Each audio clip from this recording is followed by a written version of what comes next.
Salams and welcome. Thank you for joining me in episode number 363 of the Afrikaans reading of the Holy Quran.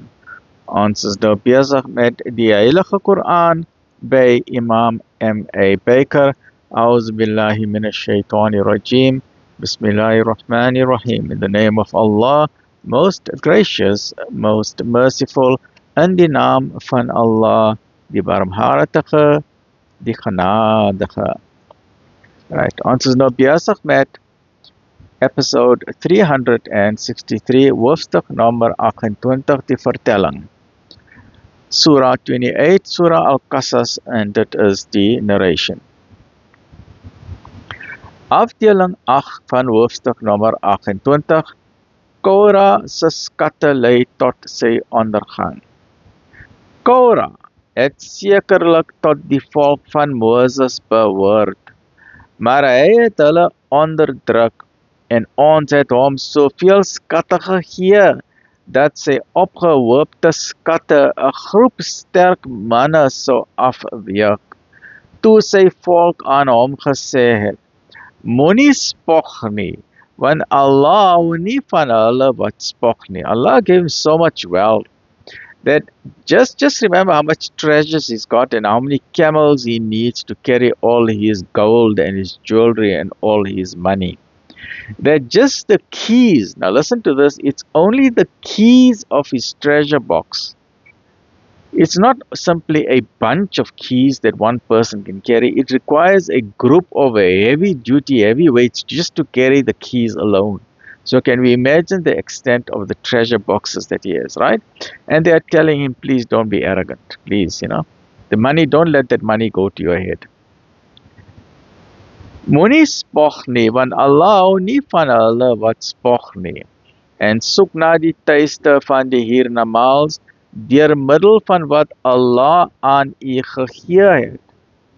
En vergeet nie u deel aan die wêreld nie, en doen goed aan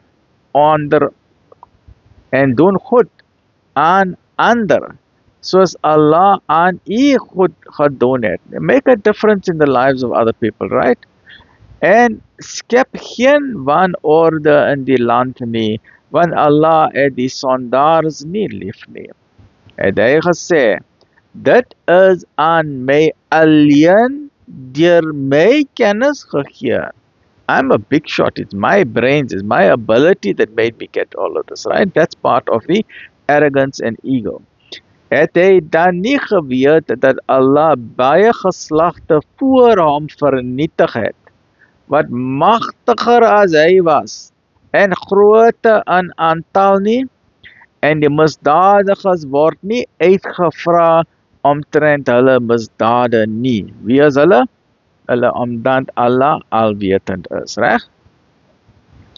So het hy na sy volk gegaan in pracht en praal. Soos hy proud is 'n peacock. Diegene wat verlang na die lewe van hierdie wêreld het gesê, kon ons ook maar dieselfde hê, is wat aan Korah gegee is. Waarlik, hy is in besit van 'n baie groot fortuin. The eye sees it, and we want it. Yes, kyk hoe lekker al hy het 'n groot kar en 'n groot holidays en hy gaan fishing en hy gaan by die shipping cruise en hy het lekker designer. Ons wat alles vir ons ook wil daardie dinge hê. Yes, dit is 'n lekker lewe, man. Al die gold en die diamonds en alles, right? Maar hulle aan wie kennis gegee was, het gesê, wie julle die beloning van Allah vir hom wat glo en goed doen, is beter. En dit sal aan niemand geskenk word nie, behalwe aan die geduldiges. I don't know if that's a small mosquito there. Let's try and just chase him away. Hey, it's gone, okay. So het ons dan veroorsaak dat die aarde hom en sy woning aangeslig het. En hy het geen party gehad om hom teen Allah te help nie. Ook was hy nie een van diegene wat hulself kon verdedig nie. And hulle, you see now his whole, all his wealth, his house, everything went into a sinkhole, right? En hulle, wat die vorige dag nog sy rusplek begeer het toe begin sê, Allah vermeerder en verminder vir wie van sy dienaars hy wil. Was dit nie vir Allah se genade nie? So hy ons ook verneder het. Die ondankbare slag nooit. Now they understood the wisdom, right? So things are not as what they appear at first glance. Stay well, lekker bly mense. Join me in the next episode. Alhamdulillah.